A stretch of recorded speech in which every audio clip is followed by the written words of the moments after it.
my name's Stuart Hanson and I'm a family mediator, and in this video I'm going to talk to you about your MIAM. That's your Mediation, Information and Assessment meeting. Basically, this is a meeting with a trained family mediator, either myself or one of my colleagues, and this lasts any time between 30 minutes to an hour. During this meeting, we'll be taking you through our MIAM form, and this is a form which allows us to record information, and then we will review the form and then make a decision as to whether mediation should go ahead. I'm going to talk you through in this video some of the questions that we're going to ask you. So the first question is generally around about personal information. So your name, date of birth, and whether you're married or not. It then goes on, and I'm going to look at the form when I'm doing this video, to look at dates to avoid, because logistically we need to make sure that if you do go ahead and we do progress to mediation, that you can actually attend it. We also talk to you about different types of mediation, such as face-to-face. That's when you and your ex-partner sit in the same room together and discuss the issues that you want to raise in mediation, or whether it is better for either one of you or both of you to have shuttle mediation. And that means that you're in separate rooms while the mediator goes between the two. We also ask questions about if you have parental responsibility and whether you are a vulnerable adult. We also ask, what are you going to discuss in mediation? And that's really something very important for you to think about before you attend the MIAM. Is it about what we call contact, sometimes referred to as child arrangements, or financial issues, or actually all issues? So when we talk about all issues, it's the finances, post-separation or divorce, and also when we talk about contact, it's how you, as parents, will spend time with your children.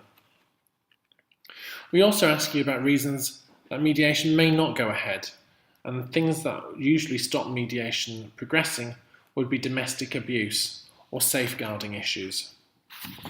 We then go on to ask you about the length of your relationship, the date of your marriage, if you were married, and the date of your separation. We also ask if there were issues to do with domestic abuse and violence, and if the police at any point were involved. Or we can ask about social services involvement as well.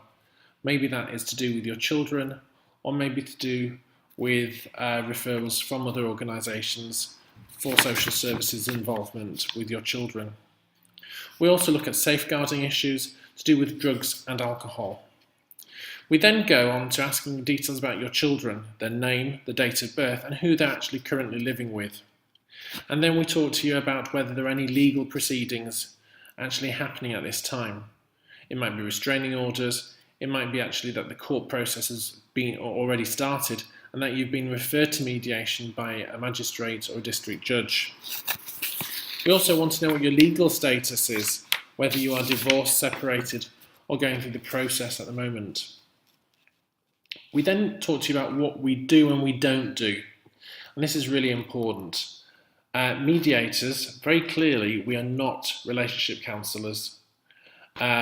We also don't deal with reconciliation. It's really, you come to mediation once the relationship has actually ended.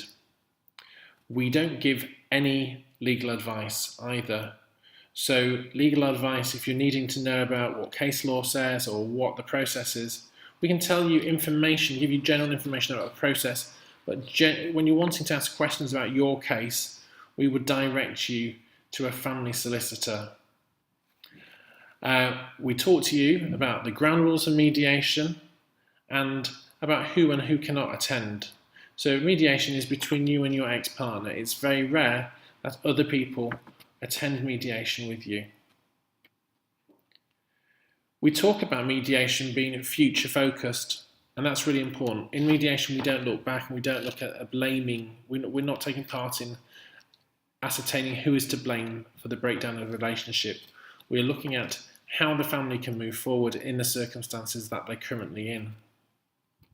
We're impartial.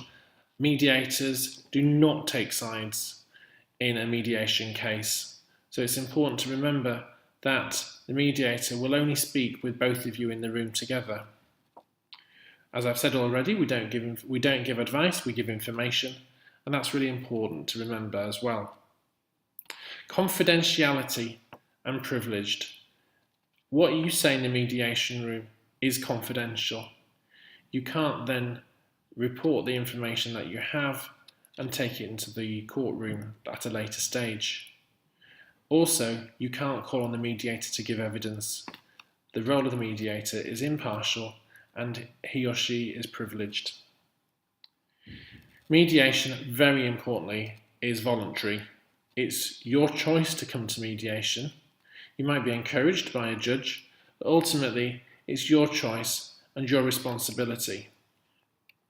If the matter is about finances, it's very important that you are open and you fully disclose all the information regarding your finances and your financial situation in the mediation session. And we'll give you guidance during the process of mediation about how to do that. We have financial packs that we will give to you and you can take away to fill in.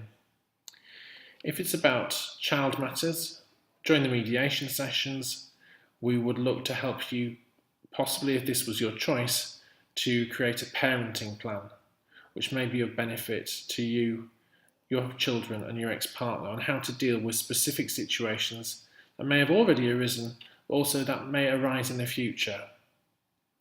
It's really important, and I always say this, don't tag yourself when you come to family mediation.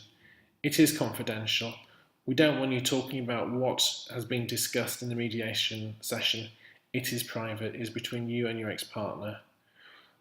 At the end of all this, you may have a parenting plan drawn up, or you may have a memorandum of understanding, an outcome statement saying what you're going to do going ahead. And you may take that to court or to a solicitor to make it legally binding. I hope you found this video informative, and if you have any questions, do get in contact with us and we'll go through anything that you need to ask me. Thank you.